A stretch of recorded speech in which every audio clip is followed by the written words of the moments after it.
Hello students, I am Manpreet Singhal. So today is our topic on spanning tree protocol.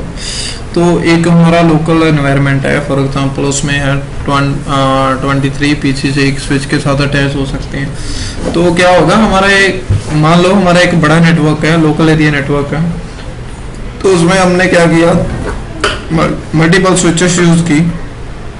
ठीक है, तो multiple जब switches use की तो फिर हमने उस स्विच की कनेक्टिविटी की। ठीक है, उन स्विच की कनेक्टिविटी की हमने, जैसे ये वाली। तो अब क्या होगा, अब ये लोकल एरिया नेटवर्क बन गया, मतलब ये वाले दो पीसी इन दोनों पीसीओ के साथ बातचीत करने लगे। ठीक है, तो जब ये बातचीत करने लगे तो उसके बाद हम क्या होगा, जैसे फॉर एग्जांपल ला लो यहाँ ये वाला नेटवर्क है जो हमारा, ये डाउन हो गया। तो ये क्या होगा, ये वाले पीसी और इन दोनों पीसीओ की बातचीत रुक जाएगी। तो उसके लिए हम क्या करते हैं, हमने एक और इनकी कनेक्टिविटी करते हैं, जिसको हम बोलते हैं रिडंडेंट लिंक। ठीक है, प्रोवाइड रिडंडेंसी। ओके, तो जो ये वाला पाथ है, जैसे फॉर एग्जांपल है, तो ये वाले पीसी ने कोई भी मैसेज जनरेट किया तो वो ऊपर वाले पाथ से जा रहे हैं। ठीक है, तो फॉर एग्जांपल ला लो ये वाला हमारा पाथ है, ये वाला पाथ हमारा डाउन हो गया, तो हमारे पास बैकअप पाथ अवेलेबल है। ठीक है, तो हमारे पास बैकअप पाथ अवेलेबल है। तो रिडंडेंसी के कुछ फायदे भी हैं, या कुछ हमारे को एडवांटेज भी हैं, या कुछ डिसएडवांटेज भी हैं। ठीक है, तो डिसएडवांटेजेस में क्या आएगा कि ये एक लूप क्रिएट हो जाती है। लूप कैसे क्रिएट होती है, मान लो यहाँ से ब्रॉडकास्ट इसने फ्रेम जनरेट किया। ठीक है, फ्रेम को मैसेज सेंड किया, क्या फ्रेम सेंड किया इस स्विच ने क्या किया, फास्ट इथरनेट 0/3 से इसको सेंड किया, साथ के साथ ये वाले पीसी को भी सेंड किया। जब ये जहाँ जाएगा, ये क्या देखेगा, डेस्टिनेशन एड्रेस, तो इन दोनों पीसीस को सेंड करेगा, साथ के साथ ये 0/4 पे भी सेंड करेगा। तो ये वाला जो ब्रॉडकास्ट मैसेज है, ठीक है, वो ऐसे ही घूमता रहेगा, तो एक लूप क्रिएट हो जाती है। ठीक है, तो इसके रिडंडेंट लिंक के कुछ एडवांटेज भी है और कुछ डिसएडवांटेज भी है। तो हम क्या करते हैं, जैसे फॉर एग्जांपल मैं इसको कट करता हूँ, तो हमारे पास एक और स्विच है हमारे एनवायरनमेंट में। तो हम क्या करेंगे, हम उसकी कनेक्टिविटी करते हैं। तो उसकी कनेक्टिविटी हम ये वाली स्विच से करते हैं फर्स्ट। तो क्या होगा, अब क्या होगा, जो ये वाली स्विच है, अब जैसे फॉर एग्जांपल हमारा यही नेटवर्क है, इस नेटवर्क में तो ये वाला जो मान लो ये वाला पीसी ने एक ब्रॉडकास्ट मैसेज जनरेट किया, वो इसको भी पहुंचेगा, साथ के साथ इस स्विच को भी मिलेगा। तो मान लो ये वाला हमारा जो नेटवर्क है ये डाउन हो गया, तो ये वाले दो पीसीस की तो कम्युनिकेशन रुक गई। ठीक है, ये वाले 4 करते रहेंगे, बट इसकी रुकी ना। तो इसके लिए हम ये वाली जो स्विच है इसकी हम कनेक्टिविटी करते हैं, किसके साथ, स्विच 0 के साथ। ठीक है, तो ये हमने कर दी स्विच की कनेक्टिविटी। तो अब क्या होगा, अब जो ये वाला मैसेज है, ये वाले स्विच है, ये वाले स्विच को मैसेज यहाँ पे जनरेट होगा, ये इधर होगा। ठीक है, जो भी फ्रेम ब्रॉडकास्ट एड्रेस लग के आएगा वो इसको भी मिलेगा, इसको साथ के साथ इधर से हमारे पास, मतलब जैसे ये वाला नेटवर्क डाउन हो गया तो हमारे पास ये वाला पाथ अवेलेबल है। तो हमारे को उसकी कोई, तो हमारे को जैसे मतलब कि इसके एडवांटेज भी है और डिसएडवांटेज क्या है कि जो ये वाला ब्रॉडकास्ट, जहाँ से कोई ब्रॉडकास्ट फ्रेम जनरेट होगा तो ये इधर ऐसे ही एक फिर लूप बन जाएगी, और लूप बनने के बाद हमारे को जो इसके मेन डिसएडवांटेज आते हैं 2 इस सिनेरियो को, वो आते हैं यूनिकास्ट और broadcast. When does switch flood frames. Okay, तो यूनिकास्ट क्या मतलब होता है, यूनिकास्ट यहाँ से हम जो हमारा फ्रेम जनरेट हो रहा है इस स्विच को, मेरे पर ये वाले स्विच को ये नहीं मालूम कि इसका डेस्टिनेशन उसकी कौन सी पोर्ट के साथ अटैच है। ठीक है, तो भी कौन सी पोर्ट के साथ उसका डेस्टिनेशन एड्रेस, वो कौन सी पोर्ट के साथ उसके कनेक्ट है। ठीक है, तो ब्रॉडकास्ट में क्या होता है, तो ये वाला जो हमारा पीसी है इसने एक ब्रॉडकास्ट फ्रेम जनरेट किया, वो ये वाली स्विच को मिलेगा, साथ के साथ ये वाली स्विच को ये वाली स्विच दोनों पीसीस को सेंड करेगी, साथ के साथ इस इंटरफेस पे वो सेंड करेगी इन दोनों पीसी। तो ऐसे जो घूमता रहता है। ठीक है, और जो ब्रॉडकास्ट होता है, जो हमारा ब्रॉडकास्ट एड्रेस होता है वो होता है F12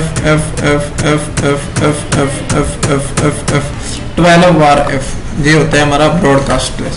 ओके, तो ऐसे मतलब कि इसके एडवांटेज भी हैं और डिसएडवांटेज भी है। अब हम क्या करते हैं, क्योंकि एक स्विच एक इंटेलिजेंट डिवाइस है। इंटेलिजेंट डिवाइस मीन ये स्विच है जो ये स्विच है ये अपना खुद का एक मैक टेबल जनरेट करती हैं और जिसके अंदर ये हर एक पीसीस का मैक एड्रेस को सेव करके रखती हैं और स्विच को, ठीक है। तो जैसे इस स्विच का ये वाला कैम टेबल है, कैम मतलब कंटेंट एड्रेसेबल मेमोरी, ओके। तो इसका ये वाला है और इसका ये वाला है, ठीक है। तो अब ये क्या काम करते हैं, तो स्विच क्या करती है, हर एक मतलब कि जो पीसी से डाटा आ रहा है या फ्रेम आ रहा है उसके एड्रेस को अपने कैम टेबल में स्टोर करके रखती है, ठीक है। तो अब यहाँ पे क्या है, यहाँ से जैसे फॉर एग्जांपल ला लो ये वाला है, ये वाला पीसी है, ये वाले पीसी ने एक फ्रेम जनरेट किया और एड्रेस लगा दिया डेस्टिनेशन ब्रॉडकास्ट। तो क्या होगा, वो वाला सबसे पहले स्विच अपने कैम टेबल में यहाँ पे जो ये वाला इसका कैम टेबल है इसमें ऐड करेगी, क्या करेगी, वो बोलेगी जो 1A है ये मेरे कौन से पोर्ट के साथ अटैच है, फास्ट इथरनेट 0/1, ये एंट्री कर लेगी। उसके बाद ये वाला जो मैसेज है ये इस पीसी को भी मिलेगा और साथ के साथ इधर वाली स्विच को भी फ्लो करेगी और साथ के साथ नीचे भी। जब ये वाली स्विच को वो ब्रॉडकास्ट फ्रेम मिलेगा तो वो क्या करेगी, एड्रेस देखेगी सबसे पहले डेस्टिनेशन एड्रेस क्या है और इन दोनों को सेंड करेगी और अपने टेबल में साथ के साथ एंट्री भी कर लेगी। वो क्या करेगी, बोलेगी जो 1A है वो मेरा फास्ट इथरनेट 0/3 के, ठीक है, पोर्ट के साथ कनेक्ट है, ठीक है।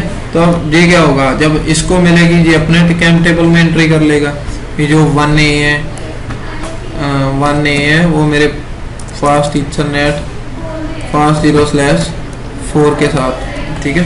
तो अब क्या हो रहा है, तो ये वाला जो ब्रॉडकास्ट में तीनों स्विचों को मिल गया इनके कैम, तो जब ये वाले स्विच ने इसको सारे इसको भी सेंड करेगी।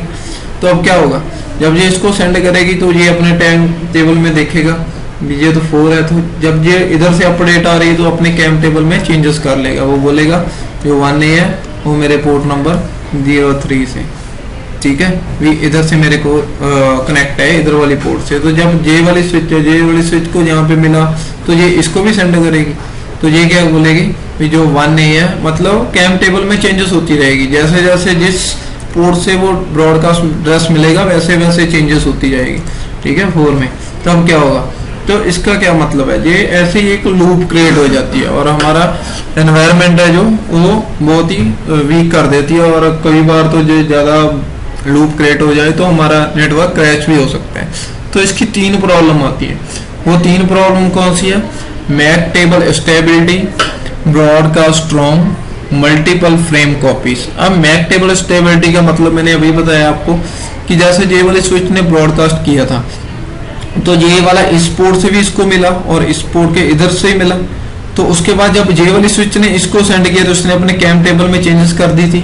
जब इस वाली स्विच ने इसको सेंड किया तो इसने चेंजेस करती थी, ठीक है। तो ये हो गया हमारा मैक टेबल स्टेबिलिटी, मतलब स्विच को यही नहीं पता चल रहा कि मैं कौन सी पोर्ट से मेरे को डाटा मिल रहा है, क्योंकि बार बार वो एक ही ब्रॉडकास्ट है उसको बार बार पोर्ट से मिल रहा है, अलग अलग पोर्ट से, तो उस हिसाब से ही वो अपने टेबल में चेंजेस कर रही है, ठीक है। सेकंड है ब्रॉडकास्ट स्ट्रॉन्ग। ब्रॉडकास्ट स्ट्रॉन्ग का मतलब क्या है, तो यहाँ से जो एक ब्रॉडकास्ट मैसेज जनरेट होगा तो वो इस स्विच को ही मिलेगा, इस स्विच को ये स्विच इधर से सेंड करेगी, ये इधर से करेगी, तो ऐसे ये मैसेज घूमता जाएगा, ठीक है, एनवायरनमेंट में, और ये लूप क्रिएट कर देता है। थर्ड है हमारा मल्टीपल फ्रेम कॉपीज, मतलब एक ही मैसेज बार बार स्विच को मिल रहा है, एक ही मैसेज या एक ही फ्रेम, ठीक है, मैसेज नहीं फ्रेम बोलेंगे हम, एक ही फ्रेम बार बार इस स्विचेस को मिल रहा है, ठीक है, अलग अलग पोर्ट से। तो ये हमारा हो गया मल्टीपल फ्रेम कॉपीज। तो इन प्रॉब्लम्स को सॉल्व करने के लिए जो ये वाली प्रॉब्लम्स हैं, ठीक है, तो ये वाले प्रॉब्लम को सॉल्व करने के लिए हमारा जो प्रोटोकॉल जो है उसको बोलते हैं हम स्पैनिंग ट्री प्रोटोकॉल। तो ये स्पैनिंग ट्री प्रोटोकॉल मतलब कि हम नेक्स्ट वीडियो में इसकी डिस्कशन करेंगे। तो थैंक यू।